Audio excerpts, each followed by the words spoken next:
Good morning, everybody. Afternoon, evening, whenever you're watching this video.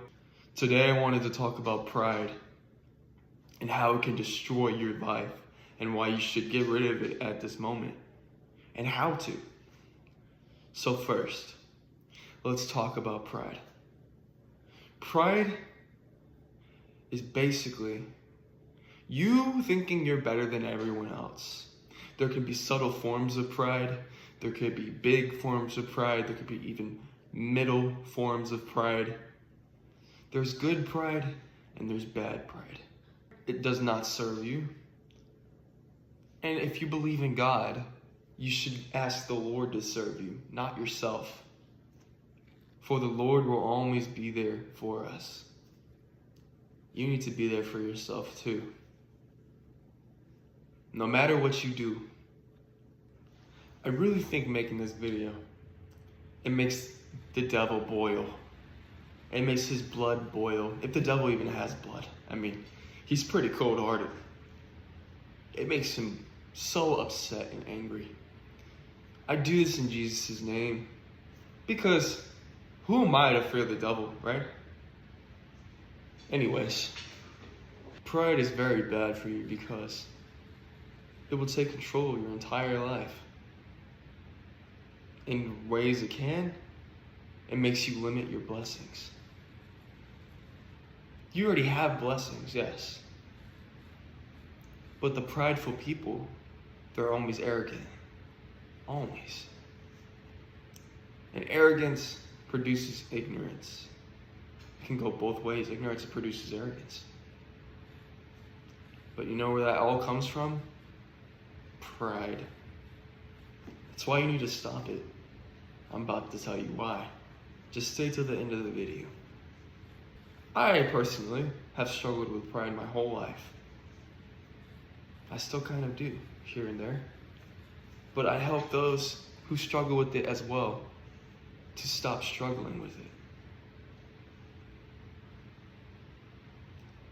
Some ways you can struggle is from your childhood, people you've grown up around. They make you think it's okay to have pride because they never taught you how to not have it because they've always had it. It's bad. The Lord hates the prideful. Let me tell you guys a story. So, one day, there was a boss, right? He was a very good and righteous and amazing boss. And soon, there would be this person he appoints to be his assistant manager. Let's call him the big manager, right? He's right below the boss. And the big manager, he looks up and he's like, why can't I be the boss? Even though he wasn't qualified. He starts getting arrogance. And he's like, well, he probably thinks he's better than me. You know why? Because that man, the big boss, is so much more self-controlled. Evil and good are always opposites. And here's another example. When you serve the Lord, you're serving good. But anytime you're not serving the Lord according to the Bible and God Himself, you're serving the devil. Think about that. Every step you take that's away from God is serving the devil. And the Lord casted out the devil to the earth to make him the ruler of this earth, the father of lies. And you know why he's the father of lies? Because he convinced 1/3 of the Lord's angels in heaven to come down with him, to go against God. So God shunned him and took him out. Oh my gosh, I just had a terrible voice crack.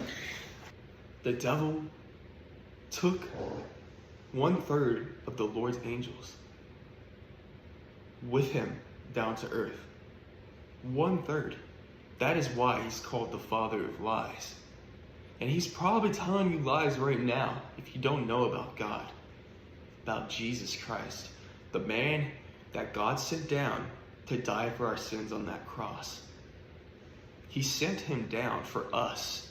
Who are we to say, no, I don't need your love? He gave it to us without us even having to ask.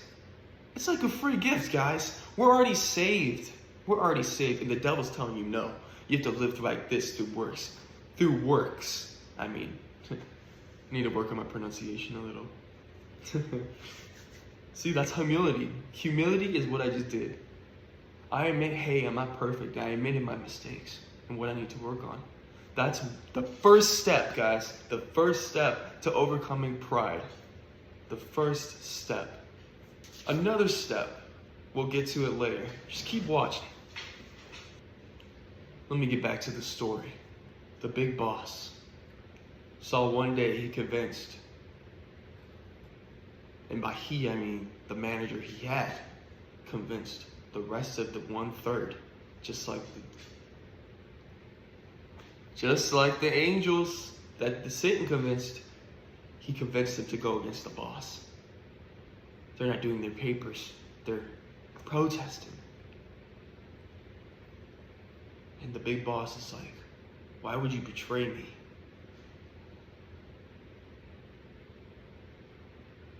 And the guy that he hired to be top manager, he says, because I was always better than you, and you never cared about me. You just thought I was a piece of crap. But I'm not. I'm not a piece of crap. I'm better than you, and I'm better than everyone else here. Seeing the pride, the big boss took his paperwork, his resume, handed it to him from the file box, and he told him, go far, far away from here. And the pride from hearing that, the manager, the top manager he hired, he swung and hit the boss in the face. And you know what the big boss did? Guess what? He turned the other cheek, just as Jesus would. Right before throwing him out of the office, down the stairs, and outside of that building. And the rest of the people with him. He had security take the rest of them out, gone forever, fired, ashamed, humiliated. That's just what God will do to you if you don't get rid of your pride. Now, that same story I told you is exactly what happened in heaven before we even were created. Isn't that crazy? Let's get back to the steps of the video to overcome your pride.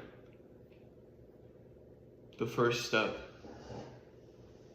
is to let your pride go. In ways you can let your pride go. Oh my gosh. First step to overcoming your pride is practicing humility through self-service. Not yourself like you're used to doing probably. Serving others. No matter what they did to you in the past or in the present, you be good to them. You lower yourself down from this egotistical view that you're better than everyone else. And when you do this, God will see and he'll be like, well, hey, it's a big shift. And you know, right when you do these things and you let go of the pride, it's gonna suck, guys. It's not gonna be fun. I really believe that your pride comes from pain. No, you hold on to your pride from your pain because you had no one else to talk to really, or it's that you shut yourself up from others because you're so like traumatized, right? Or whatever it is, guys. You're hiding and running from the pain, and that's your coping mechanism, your pride. And over the years, as you get more pain, guess what's going to happen? And you don't get rid of that pride. You're going to put all the pain into your pride, and your pride is going to get more powerful. Because you don't know how to cope. You don't know how to cope the right way. You don't know how to do the right things, guys. It's just like scrolling on your phone, Instagram, any addiction. You put that pain into that addiction, it takes it away. And the more unbearable it will get in time. Let's be real, guys. Most people nowadays are addicted to whatever it is. You know who you should be addicted to? God. That's who. Jesus Christ and his ways and his words. And by serving others, that's how you'll be able to do that. You need to also understand that not everything is about you. You shouldn't squabble. By squabble, I mean like argue over little things. You shouldn't argue at all. That's not how God wants us to be. The Bible says, do not give the devil a stronghold. Do not give the devil a single inch of feet, like football. Don't give him a single inch past that yard. Don't even give him a yard. Don't give him nothing. You have Jesus Christ as linebacker. Jesus Christ as linebacker. Think about that. Jesus will boom, knock somebody out, man, with his holiness, of course. Yeah, that's how you're gonna come at it. And after you do these things for that pain, or to go with all that pain, instead of putting it back into your pride, guys, you have to go to God and pray to him. That's the only way you can overcome pride, really. I know people that aren't religious, they do exercise and all that. That's a good coping mechanism. But what is the profit? I'm not saying not to work out. You should do that too. If you don't go to God, who do you really have to talk to? Because as people, we need somebody there. If you don't have someone there, you're going to need somewhere to go.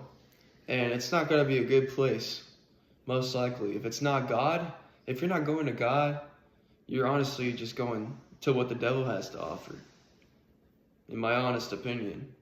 Step 2 is accepting the things you cannot change. You cannot become God. God is already there. You have to follow God, guys. And if you don't want to, that's your choice. God gave us free will for a reason. The more you lock in, the better it's going to be for you. Trust me. The devil doesn't want you to hear this. The devil doesn't want you to listen to my words I'm saying right now, because these are the truth. These words I say are the truth, and you should listen, guys. First, it's doing self-service. Second, it's accepting you're not perfect. Read the Bible. We're still created in God's image. The thoughts you have, the bad thoughts about yourself, they're just thoughts of yourself. They're not really who you are. You are God's child. It's time to stop running and turn to him. The final step, guys. This is the final step. The final step is repenting of your sins. It's like an apology that you need to have with God. You have to listen to the Bible, how to pray, and how to repent. And then after meditation and seeing what you need to do, after the first 2 steps I provided, you should be able to repent of your sins of pride and anything else. And ask God to give you this mindset where he blesses you and tells you how to live your life in the better way. God will always be there with you, but you have to be there with him every step of the way. God will always protect you, but you also have to protect yourself from the demons and fornications of this world. I hope this video has helped a lot of y'all. And I know that the camera angles have changed a lot throughout these videos. Well, clips. Oh my gosh. Because there's been a lot of stuff that's been happening. Like this door literally just opened out of nowhere while I'm preaching. This is not the only time this has happened. In the squeaky chair. And their dog in the background, the AC. You know, all these things, it's like life. There's a lot of stuff happening, right? But it's still beautiful, huh? You still get the message. That's all that matters, right? God is all that matters. Father, Son, Holy Spirit. I pray that you have an amazing day, guys. And God bless you as always. Bye-bye. Hey, how's it going? I hope you guys like this video. Make sure to check out my other videos. There's some up here, right here. Also, I post YouTube shorts, so you can check out my shorts too on my channel right here. Thank you all so much, and God bless you all. Don't forget to spread this message, and as always, praise the Lord. In Jesus' name, I pray, amen. Bye-bye.